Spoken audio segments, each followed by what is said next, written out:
또 다른 다이버 한 명은 감압실 문을 닫으려 문 앞에 서 있을 때 사고가 발생하게 됩니다.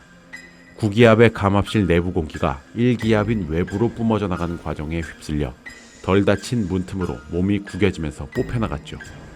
그리고 전신이 작은 조각으로 찢어지며 개 무서운 게 딱 좋은 봐.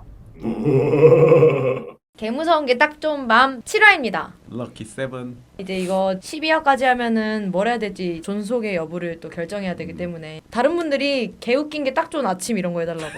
그러면 저희 2개 해야 되는 거 아니에요? 무서운 게 딱 좋은 개웃긴 게 딱 좋은 아침 해야 되는 거 아니에요? 그러니까 시즌제로 이제 번갈아 가면서 해달라고. 번갈아 가면서. 개 무서운 게 딱 좋은 밤 7화 진행해 보도록 하겠습니다. 이번에 준비한 건 다 실화입니다. 무서운 실화. 첫 번째 썰. 스카우트 클럽.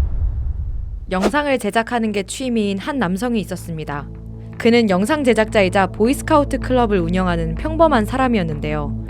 그런 그가 과거에 한 소년이 교통사고를 당하는 광경을 목격하게 되고 당시 형체도 없이 불타고 있던 시체를 보고 나서 무언가를 느끼게 됩니다. 그 후 보이스카우트 클럽을 계속 운영하면서 한 소년 무리와 신뢰를 쌓게 됩니다. 그는 키 크는 법을 알려주겠다며 자신을 따라오라고 소년들을 유혹했습니다. 소년들은 아무런 의심 없이 그를 따라갔죠.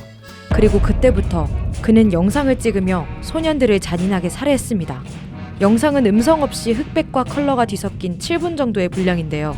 실제로 이와 관련된 검색을 하면 영상을 찾을 수도 있다고 합니다. 하지만 보지 않는 것을 추천드리고요. 대신 영상 내용을 글로 간단하게 말씀드리겠습니다.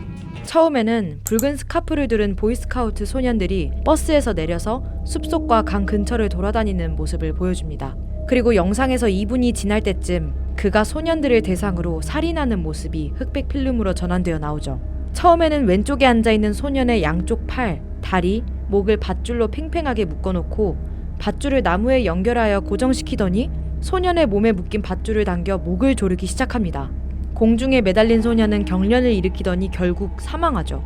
다음으로 통나무와 받침대에 올라간 소년들이 나뭇가지와 연결된 밧줄에 목이 묶여 있었는데 그 상태로 받침대와 통나무를 제거해버립니다. 이 소년들 역시 몸을 버둥거리다 후에 축 늘어지며 사망하는데요. 이러한 교살 장면들이 남성이 소년을 껴안는 모습과 반복되어 나타납니다. 마지막에는 이미 사망한 소년들의 발목을 구두째로 톱으로 썰어버리거나 불태우고 목이 없는 시신의 오른다리를 절단하는 등 시체를 훼손하는 장면이 나오면서 영상이 끝나죠. 그가 그 영상을 인터넷에 올리고 그는 얼마 안가 경찰에게 붙잡히게 됩니다. 경찰은 소년들을 상대로 연쇄살인을 저지른 이유를 물었습니다. 그는 본인이 예전에 보았던 교통사고 광경을 재현하기 위해서라는 황당한 이유를 늘어놓았죠. 마지막에는 재현을 위해 살해한 소년들을 휘발유로 불태워서 시체 훼손까지 했다고 하는데요. 결국 그는 총사령을 선고받았고 사형됐다고 합니다. 근데 총사령은 보통 미국에서 총살 안 하지 않나? 모르겠어요. 어느 나라예요? 몰라요. 뭐야? 자료조사 제대로 안 합니까? 나무위키에 바로 총살. 근데 이 영상이 진짜 있대요. 약간 펑키타운 같은 느낌이네요. 네, 약간 스너프 필름. 스너프 필름 평소에 자주 즐겨보신다던데 어떤 걸 제일 감명 깊으셨나요? 저는 사이다면 장례식이요. 그거 정말 유명한 스너프 필름인데요. 그거 절검단 15단계 15단계. 두 번째 썰. 다이빙 벨. 1983년 북해 해상. 다이버들이 심해에서 작업을 하고 있었습니다. 참고로 심해는 바닷물의 수압이 매우 높기 때문에 몸이 수압을 견디기 위해서는 특수 감압실에서 고압 기체를 호흡하여 체내 기압을 높여줘야 합니다. 그리고 작업을 끝내고 복귀할 때도 체내 압력을 낮춰주는 작업을 해야 하죠. 여러분 다이빙 벨이라고 아시나요? 일종의 수중용 엘리베이터라고 할 수 있는 다이빙 벨은 다이버도 자주 이용하는 기구입니다. 다이버들은 작업을 마치면 다이빙 벨을 타고 체내 고압 상태 그대로 수면 위로 올라오는데요.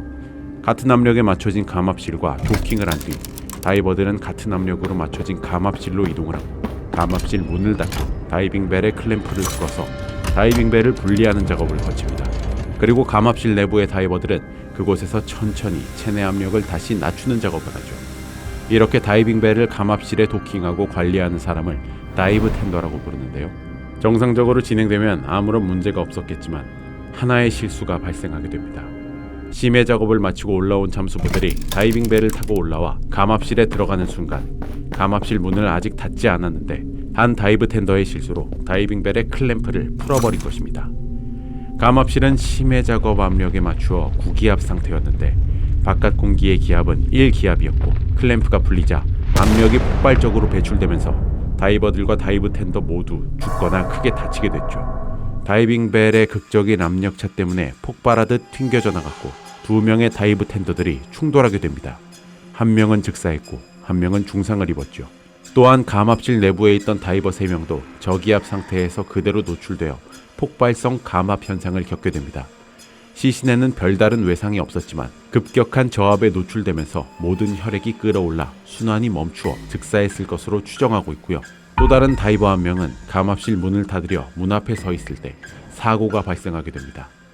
9기압의 감압실 내부 공기가 1기압인 외부로 뿜어져 나가는 과정에 휩쓸려 덜 닫힌 문틈으로 몸이 구겨지면서 뽑혀나갔죠. 그리고 전신이 작은 조각으로 찢어지며 사망하게 됩니다. 상체가 찢어지며 내부 장기가 모두 분사되었고 이 조각들은 감압실 압력문 10m 이상 높은 곳에서도 발견되었습니다. 그의 시신은 심각하게 훼손되어서 완전한 수습이 불가능했죠. 인터넷에 검색하면 생각보다 쉽게 희생자의 사진을 볼 수 있지만 트라우마가 발생할 수 있기 때문에 웬만하면 검색하지 않는 것을 추천드립니다.